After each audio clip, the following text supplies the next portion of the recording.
Ketika kita berdiri di ambang putus asa, ada saat dalam hidup ketika seseorang merasa sudah berada di batas kekuatannya. Hati lelah karena terlalu banyak memikirkan masalah. Doa terasa belum dijawab. Jalan keluar belum terlihat. Dan setiap hari terasa semakin berat untuk dijalani. Di titik itu, putus asa mulai perlahan masuk ke dalam hati. Kita mulai kehilangan semangat. Kita bertanya-tanya apakah hidup masih bisa berubah.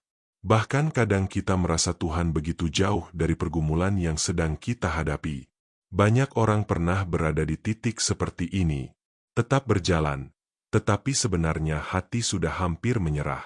Tetap tersenyum, tetapi diam-diam menyimpan air mata dan kelelahan yang mendalam. Namun di saat kita berdiri di ambang putus asa, Tuhan tidak pernah meninggalkan kita sendirian. Ayat firman Tuhan terdapat dalam 2 Korintus 4 ayat 8-9. Dalam segala hal kami ditindas, namun tidak terjepit. Kami habis akal, namun tidak putus asa. Kami dianiaya, namun tidak ditinggalkan sendirian. Kami dihempaskan, namun tidak binasa. Firman Tuhan ini menunjukkan bahwa anak-anak Tuhan juga bisa mengalami tekanan hidup. Rasul Paulus sendiri mengalami penderitaan, kesulitan, dan pergumulan yang berat.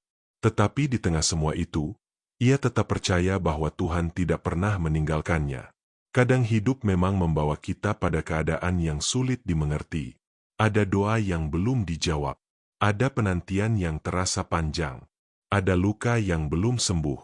Ada kegagalan yang membuat hati kecewa. Namun Tuhan ingin kita tahu bahwa keadaan sulit bukan berarti hidup kita sudah berakhir.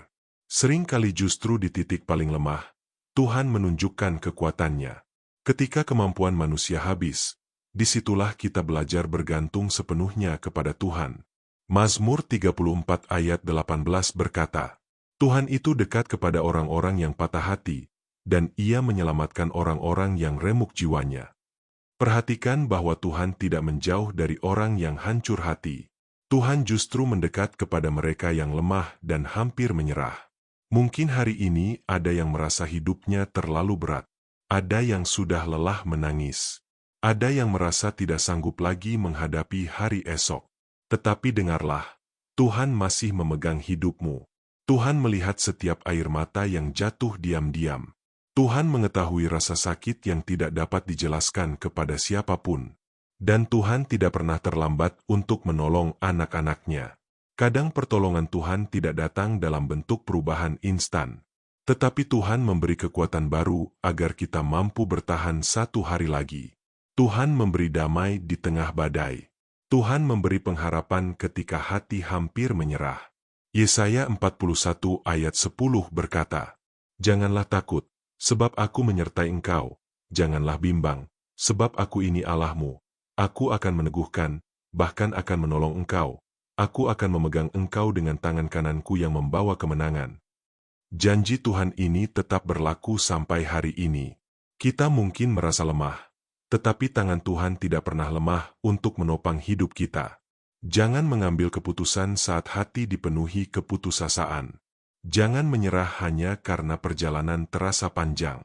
Apa yang kita lihat hari ini belum tentu menjadi akhir cerita hidup kita.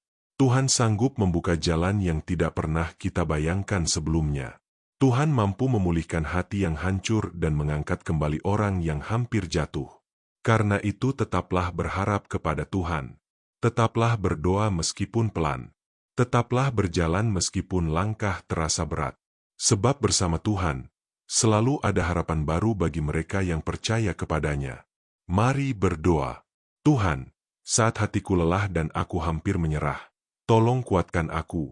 Di tengah pergumulan dan tekanan hidup, ajarku tetap percaya kepadamu. Pegang hidupku dengan tanganmu dan jangan biarkan aku jatuh dalam keputusasaan. Berikan aku kekuatan baru untuk terus berjalan dan pengharapan untuk menghadapi hari-hari ke depan. Aku percaya Engkau tidak pernah meninggalkanku. Di dalam nama Yesus aku berdoa. Amin. Tuhan memberkati hidupmu hari ini. Jangan lupa untuk terus berharap kepada Tuhan. Bagikan renungan ini kepada orang yang membutuhkan. Dan dukung channel ini dengan like, subscribe, serta share agar semakin banyak orang dikuatkan oleh firman Tuhan.